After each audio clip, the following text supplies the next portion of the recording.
पति पत्नी का झगड़ा दिल छू लेने वाली कहानी। संयुक्त परिवार के एक पति पत्नी में काफी बड़ा झगड़ा हुआ। यह झगड़ा उन छोटे मोटे झगड़ों से ज्यादा गंभीर था जो हर पति पत्नी में सामान्यता होता है, क्योंकि इस झगड़े में एक दूसरे की आलोचना करते करते बात इतनी बिगड़ गई थी कि पति पत्नी एक दूसरे से अब तलाक मांगने तक बात करने लगे थे।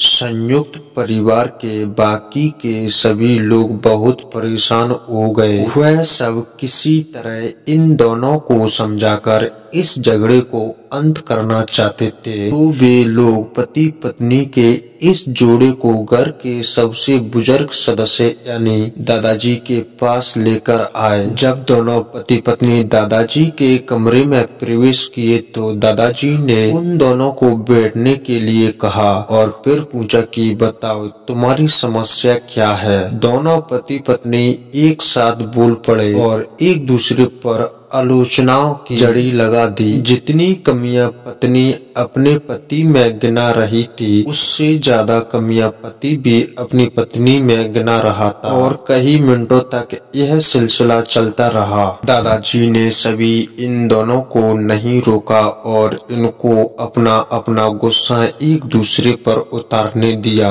आखिर में जब दोनों एक दूसरे की बुराइयां करके थक गए और शांत हो गए, तब दादाजी ने उन दोनों से कहा अब दोनों एक दूसरे की कुछ अच्छाइयाँ बताएं। जब अच्छाइयाँ बताने का समय आया तब दोनों ही पति और पत्नी एकदम से चुप हो गए। शायद गुस्से में उन्हें कुछ याद नहीं आ रहा था या फिर गुस्से की वजह से ही वे एक दूसरे की अच्छाइयाँ बताना नहीं चाहते थे।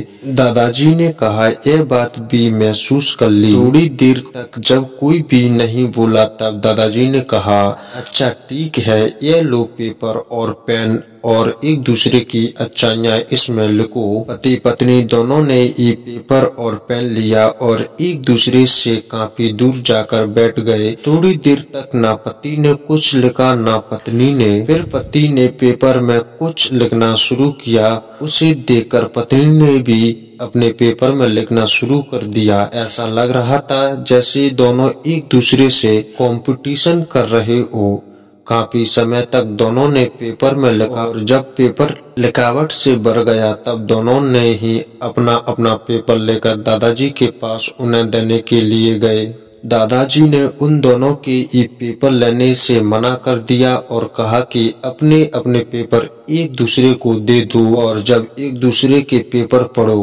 पति ने पत्नी को और पत्नी ने अपने पति को पेपर दे दिया। वे एक दूसरे के पेपर पढ़ने लगे। थोड़ी देर बाद पति और पत्नी दोनों के आंखों में आंसू थे। पेपर में अपने बारे में लिखी अच्छाइयाँ पढ़कर पत्नी तो फूट फूट कर रोने लगी। पत्नी को रोता देख पति उसे चुप करने के लिए दौड़ पड़ा और माफी मांगते हुए उसे मनाने लगा। पत्नी ने भी पति की माफी मांगी और माहौल ऐसा हो गया जैसे कभी कोई झगड़ा हुआ ही नहीं था। दोस्तों, कमियां और खूबियां जगत के हर इंसान में होती हैं। अब हमारे ऊपर होता है कि हम कमियां देखकर अपने जीवन को नर्क बना ले या खूबियां देखकर अपने जीवन को स्वर्ग बना ले।